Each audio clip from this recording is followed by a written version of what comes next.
Hello, welcome to Crafts for Kids. I'm Jann. It's that wonderful time of year. It's holiday season. And one of my favorite things to do during this merry time is make gifts, especially edible ones, like this hot chocolate reindeer. Imagine coming in from an icy cold day and warming up with a cup of hot chocolate. Ooh, it sounds so good to me. It appeals to people of all ages, so it's a wonderful gift for everyone in your family, teachers, classmates, neighbors, anybody on your list. Now this reindeer is amusing to look at. Pom-pom nose, very amusing, large wiggle eyes, chocolate chips, they can be mini chocolate chips or the regular, but they both work. Mini marshmallows. The small ones do work a little bit better because there's enough for 3 servings in this reindeer. And then we need a little note to put, to let them know how to make it, what the ratio of hot water or milk is to the mix. So that is the reindeer.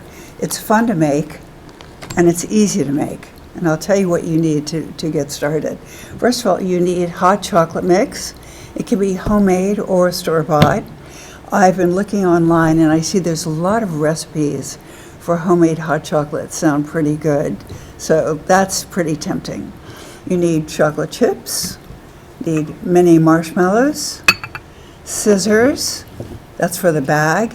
We need these clear piping bags. This is what makes that funny reindeer. We need 2 per reindeer. We need either rubber bands or twist ties to seal the top. You can have a glass. This is optional. I'll show you how to do that. It's to hold the bag. These are wiggle eyes. They're 1/2 inch because I think it's very amusing to have large eyes. Pom-poms. These are 1-inch pom-poms. A bow to wrap at the top. These are glue dots. They work really well. By the way, I did test using low temp hot glue for putting on the eyes and the nose. And at first it worked, but after a week, they just popped right off. So the ones when I'm using the glue dots have stayed on. And I think those are my first choice. And then you need a note. I just took a 2-inch square of paper and put the hole in the top to add a little bit of visual interest. So now we're ready to get started. First thing you do is take one of these bags. These are 12 inches. But they can be a little longer because we can trim them if you like. And you fold down the cuff. This makes it easier to put the hot cocoa mix in. Now you can place this in a tall glass if you like to hold it, or hold it in your hand, whatever you like. I'm going to put 3/4 of a cup of hot cocoa mix in because that's what this mix calls for 3 servings. Now the first thing that I like to do, to get it all the way in the tip, I just put a little bit because I want it to go all the way down, and it's easier if you do it that way. And then hopefully I'll get this in the bag. So far so good. Oops, a little bit. And then we raise this up and you'll see that the hot cocoa sort of colors the plastic a little bit. And that would discolor the marshmallows. So what we're going to do, we have a technique for that. You twist this nice and tight, and then put a twist tie or rubber band around it, really securely. Give it a good twist. You cannot twist it too much, I don't think. And now we're going to trim this top to about 1 inch above the twist tie. And this has seams, so we're going to put this in another bag. This is the secret to making it nice looking. We're going to try and match the seams. So when I place this in here, I think that looks pretty good. Let's get that twist tie up there. Now the next step is to add about 1/4 cup of chocolate chips. See, it's hiding that little twisty bit. Now you can do this just by eye if you want, but just to give you a rough idea, it's about 1/4 cup. And then a nice bit of marshmallows. I think I'll add just a few more because I want to cover the end of that one, so you can get the idea of how it's coming together. It comes together fairly quickly. So if you want to make a lot of gifts, you can have a little setup like this and make as many as you want. I think these gifts have been very well received. They're very popular. And it's amusing to do a reindeer. So now let's twist tie. Again, as tight as I can make it. And then fold it up like that. Now the next thing I'll do is tie a bow around it. And I'm going to slip this little note that I've made. I'm going to slip it onto the ribbon and then wrap this around and tie a little bow. The ribbon is about 18 inches long. That just gives you a ballpark figure. And you can use thin ribbon, thick ribbon, whatever you like. You give this a good pull. So there you have the bow. Now the next thing to do is to put the eyes on. The easiest way to do that is to take one of these wiggle eyes, if you're using glue dots, and place it directly over the glue dot and then press it. It is the easiest way that I found to work with a glue dot. And then you pull it off. I'm going to do this upside down, hopefully it'll work. So there's one eye. Here's another eye. These glue dots are really wonderful. I even put the pom-pom on a glue dot, and it works really well. Give it a good squish so you make sure it's nice and tight, and you hopefully can get it off. And decide where you want the nose. I'm going to put it kind of in the middle, like that. So the only thing remaining are the antlers. You can use any color you like for the antlers. It could be sparkly. It could be a thick pipe cleaner. So the next thing we do is wrap it around because we want to secure it. And bring them to the front, like that. And then bend it like an antler. Whatever you think an antler looks like. This is kind of what I think an antler looks like. Something like that. And you can also bend the tips down if you like. And there you have hot chocolate reindeer, ready for gifting. So thank you for watching. I hope you have a merry time making your own hot chocolate reindeers. And I hope everybody loves them when you give them as gifts. Happy holidays. Bye-bye. Now also, after the holidays in a couple of months, in February, there's Valentine's Day, and that is still winter.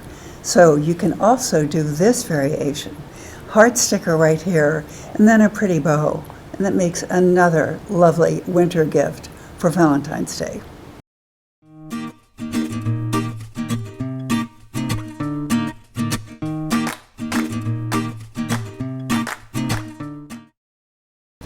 Hello, welcome to Crafts for Kids. I'm Jan, and it's holiday season, that wonderful time when we make gifts and we decorate. And this project is to decorate. I am fascinated by this star. It's made from 2 pieces of paper. It can be construction paper, it can be origami paper, it can be plain old paper that you've marked with a marker, it can be hanging or not, it can be big. I made this from 2 8-inch squares of construction paper. And I did recycle some gift paper too. You can use gift paper if it doesn't have a lot of metallic on it, a lot of metallic dots. This just has a tiny bit. The idea is you want to be able to glue it. This project starts out somewhat like origami. We're going to fold it, but then we're going to drift away from that. We're going to cut it and glue it. So all you need to make these fantastic stars is 2 sheets of paper that are the same size. Now I usually work with 5, 5.5, 6 inches to make most of these, but as I probably showed you, this one was made from 8 inches. 2 8-inch squares made that really big one. So here we go, we have 2 squares the same size. what we do is we start out sort of like origami. We're going to fold this in half, this piece of paper in half, and then start from the middle and press out like that. And the reason is it helps keep the paper from shifting, because we want this to be pretty accurate. Then we open it, and then we fold it in half the other way, and again, press in the middle and press out. The next step is point to point. Match the points, press in the middle, and press out. And then we do the other point, point to point, matching those points, press in the middle, press out. You can use your finger, you can use a pencil, or what I like, I've had this for years, is it's called a bone folder. I don't know where the name comes from, but it's really just for making a nice sharp crease. And these stars have nice sharp creases, and that's part of the secret of making it look really good. The next thing we do is take a pair of scissors. Thank heavens this is a very short supply list, and we cut on the straight side. We cut on these guidelines. The fold lines are guides for everything. We cut it not quite halfway up, and this lets us do something with that piece of paper, as you'll see in a minute. So we cut all 4 of them. We cut on the guideline, almost all the way up. On the straight side, almost all the way up, and one last, you do all 4 sides. And that gives us some ability to fold and move these sections. So the next step is to take this little corner you just cut, and if for some reason you haven't cut it far enough, you'll have a chance to cut it just a little bit more. Now we're going to gently fold this like that to meet the crease. And I finger press it right now, but then I'll go over it with a folder or a pencil and do the other side. So we're going to fold the point. We fold these so they make a point down here in this corner. And they meet right here. You can see that. And then we're continuing to do that. When the paper is really stiff, sometimes it's a little bit challenging to get the point. So you want that Goldilocks paper. It's just strong enough to be easy to work with. And also you can choose the colors that you like, your favorite colors. And this really is fun. You can do so many decorating things with these. And I'll continue and I'll go all the way around. This paper is a little bit stiff, so I have to take care with the point to make sure that it does make a nice point, because these stars have nice points. I'll continue with number 3, and then the very last one. Fold this to that guideline, crease the outside edge, and then we have one more to go.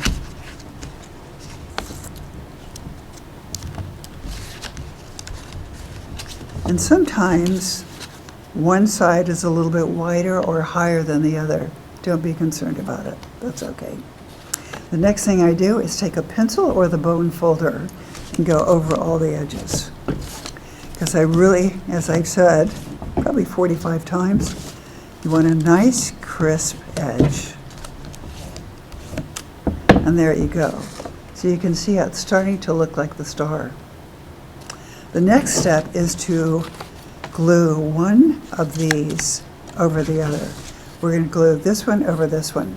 And it doesn't matter which way you go. You can go that way or the other way. They're both fine. And you can change it in the middle of doing it too. I've tested that. Accidentally, actually. And it worked. I was happy about that. So a nice amount of glue. You can use white glue if you like. I've tested hot glue, but it sets so quickly that I didn't enjoy working with it that much. But you might. You might prefer hot glue. And you can place a finger underneath to help press that together. You want it to stick really nicely.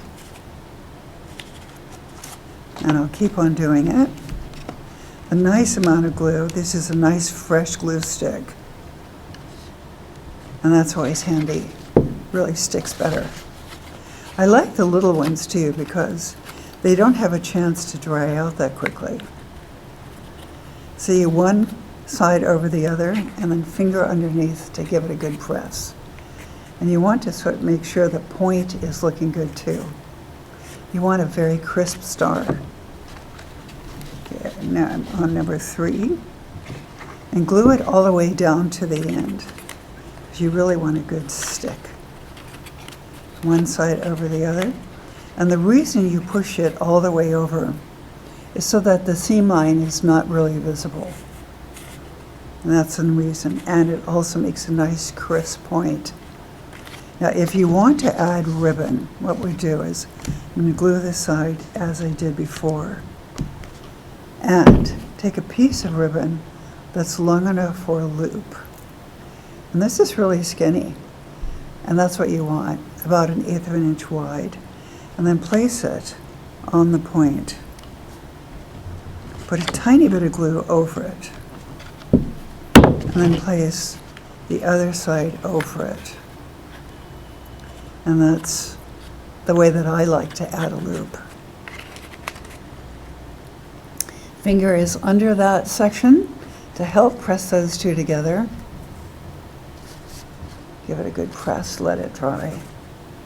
And there you have the loop part.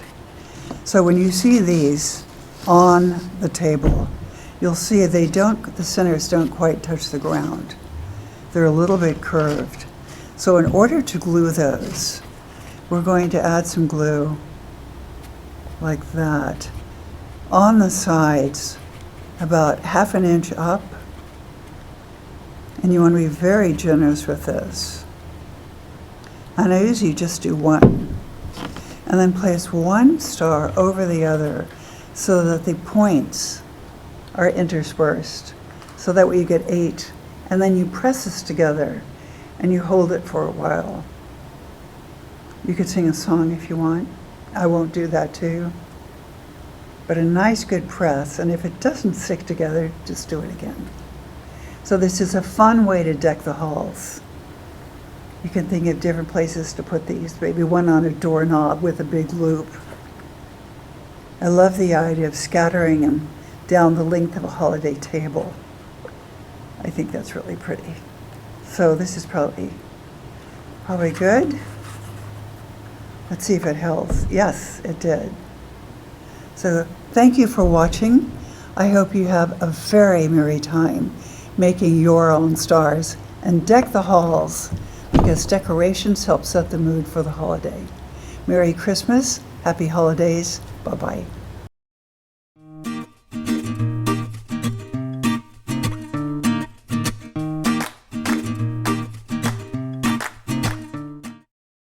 Hello, welcome to Crafts for Kids. I'm Jan, and it's holiday season. So the craft today is a holiday village, and this is made from recycled cartons, like milk cartons, juice cartons, any kind of carton. And just for the fun of it, I added a box. So you can do all cartons, all boxes, or a mix. So we're doing a mix. And one thing to look at are the spouts, whether you want to paint them so they look like a chimney, or whether you want to cut them out. An adult would do that and then tape over it. That's your choice, depending on which direction you want to put these. So that's something to think about. So what you need to make this village is a carton or two. You can do just one, or a box, either way. You need paint. Obviously, these are the colors that I chose. You can use any colors that you like. But the first thing to do is to paint it white, because that helps block out the images that are underneath. See, just one coat of paint. Sometimes you might want 2 coats, depending on what colors you're using. So you can decide. So that's part of it. And the next step is to cut off the bottom. Now, because I used 2 that are the same size around, I cut the bottom off more. I cut more off the bottom on this one, because I like an interesting top line when it goes up and down. It's more visually pleasing, usually, than if everything is the same height. So as long as you're cutting off the bottom, or the adult is, you can do it just straight off or cut off 2 inches, 1 inch, whatever you like. So that's the next step. And after that, with a pencil, better than a pen, you can mark all the windows and doors that you like, just the way you want. You can measure them with a ruler, or you can do it freehand. Either way is going to work well. And after the paint is dried and the windows are cut, and then I used acrylic paint, you can paint them your favorite colors. And think about this little guy right here. I like to show the chimney on part of them, but not all of them. The doors, I painted a contrast color because I thought it made a little bit more movement with color. You can paint them all the same color. So all the roofs are painted white. That is consistent. And I let a little bit drip over the edge so it looks more like snow. So that helps give that wintry look. Now after they're all done and the windows are cut out, you can either add tissue paper inside or yellow paper. These can also be lit with an LED or not. So if you're not going to use an LED tea light, this kind of paper works fine. It's construction paper. So what you want to do is cut it so it's slightly smaller than the front of the house. So here it is without the yellow. You'll see it just looks like it's lit up. You can do this with white glue. You can use a glue stick, which is what I'm using. And you just want to do 3 sides. And I'll show you. So I'm going to take this and I'm going to pop it in like this. And I want to line it up with the door. See how that makes a difference? It looks like it's lit. I can press it down to hold it. So there you have it. Now with tissue paper, I'm going to add this over here. With tissue paper, which lets the light through if you're using an LED tea light, you want to take the house, and they're usually bigger, and use white glue and brush around on the inside, around the windows and the door. And then very carefully place the tissue paper in there and then press it down flat so it sticks. And that's what I've done with all of them, except for this guy. But they all look good to me. Now, if you want to make the little trees like this, I recommend making a pattern. So I use scrap paper. And fold a piece of paper in half and make it the length that you think you want the tree. So I'm guessing something like this. It could be shorter, it could be taller. And then I can either draw a shape that I like. It's kind of a funny shape because I actually want the trees to all be a little bit different. Then I cut on that line.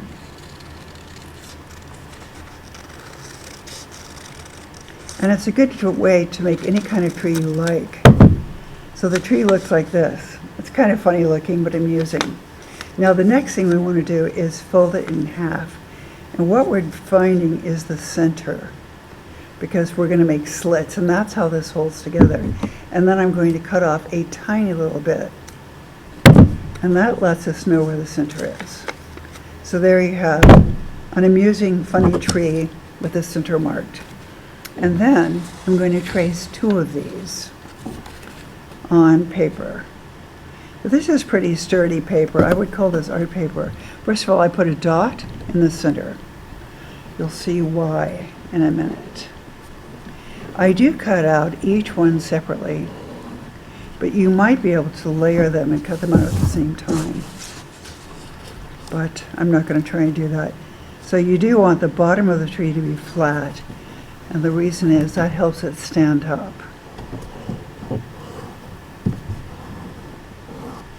Another dot in the center.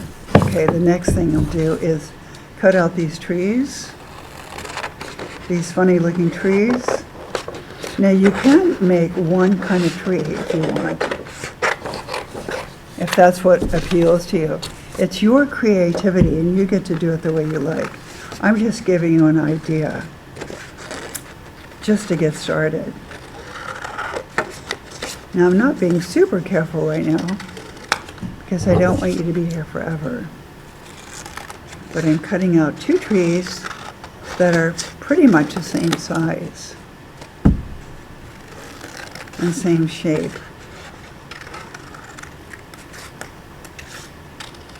Okay, now the next step, you see the little dot. You may not be able to see it, but I can see it. So what I want to do is from the bottom and the center, just kind of guessing where it is, cutting out just a tiny bit above that dot. And then I'm going to make another slit just right next to it. It's called a hairline slit. Then I just yank this piece out like that. And now for this one, I will do it from the top. I can see where that center dot is. So I'll make a line just a little bit past it and make another cut right next to it, a hairline cut. And then just pull that little snip out. Except I need to go just a tiny bit further, slightly beyond the halfway mark. Now if you want, you can see that I painted a little snow on the trees. This would be the time to do that. And then you place one slit over the other. So that is your holiday village. It would look pretty on a bookshelf. You can tuck it into a corner. You can do just 3, like 3 different shapes, and really tuck that into a corner of a table. You might have one on your bedside table. I could see one of the really little ones lit up. And if you want, you can light these with an LED tea light. Just set the box on top because we've cut the bottom off, so it's nice and easy just to set it over an LED light.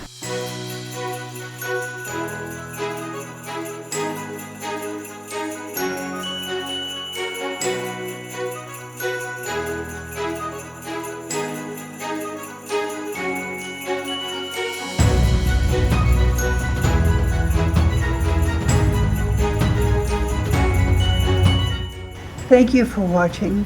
I hope you have lots and lots of fun making your own holiday village out of milk cartons and boxes, whatever you choose. So happy holidays and Merry Christmas. Bye-bye.